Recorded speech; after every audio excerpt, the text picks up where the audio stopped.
அஸ்ஸலாமுஅலைக்கும். Welcome to நித்தம் நித்தம் நெல்லு சோறு. இன்றைக்கி நம்ம ரொம்ப ஹெல்த்தியான கிர்னிப்பழ ஜூஸ் தான் பார்க்க போகிறோம். இந்த ஜூஸை ரொம்ப டேஸ்டியாக எப்படி பண்ணுறதுன்னு பார்த்துடலாமா? நான் ஒரு கிர்னிப்பழம் எடுத்திருக்கேன். அந்த கிர்னிப்பழத்தோட மேலில் உள்ள தோலெல்லாம் இப்படி சீவி எடுத்துருங்க. இப்படி எடுக்கிறதுனால நம்ம பழம் வேஸ்ட் ஆகாது. பாருங்கள், இப்படி ஃபுல் பழத்தோட தோலெல்லாம் நல்லா சீவி எடுத்தாச்சு. இப்போ இதை நம்ம ரெண்டாக கட் பண்ணிக்கலாம். இப்படி ரெண்டாக கட் பண்ணி இந்த கொட்டை பகுதி இருக்குல்ல, இந்த கொட்டையெல்லாம் நம்ம எடுத்துடணும்.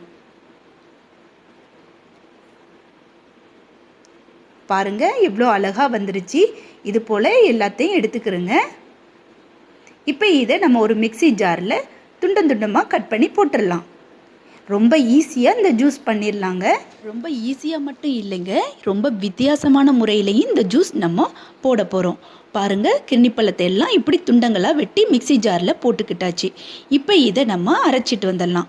இப்போ கொஞ்சமாக இதில் தண்ணி சேர்த்துக்கிறோங்க. தண்ணி சேர்த்து தான் நம்ம இதை அரைக்கணும்.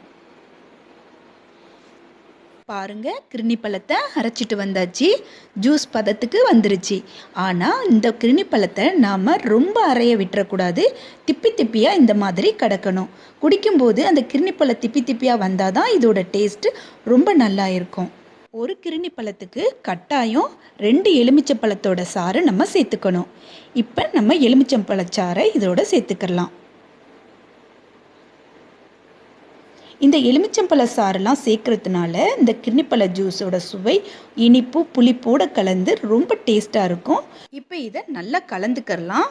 பாருங்கள், ஜூஸ் ரொம்ப திக்காக இருக்குது. அதனால் இதில் கொஞ்சம் தேவையான அளவு இதில் தண்ணியை சேர்த்துக்கலாம். தண்ணியை ஊற்றி கொஞ்சம் ஜூஸ் பதத்தில் இருக்கான்னு சொல்லிட்டு பார்த்துக்குங்க. இப்போ இதில் நான் நன்னாரி சர்பத்து தாங்க இது. இந்த நன்னாரி சர்பத்தை தேவையான அளவு நம்ம ஊற்றிக்கணும். ஃபுல்லாக நன்னாரி சர்பத்து ஊற்றியே இது நம்ம ஜூஸ் தயாரிக்கலாம். இருந்தாலும் நான் இதில் நன்னாரி சர்பத்து கொஞ்சம், சர்க்கரை கொஞ்சம் இதில் சேர்த்துக்கிறேன். இனிப்புக்கு தகுந்தவாறு சர்க்கரையை சேர்த்துக்கிறேங்க. இப்போ இதை போட்டு நல்லா கலக்கிருங்க.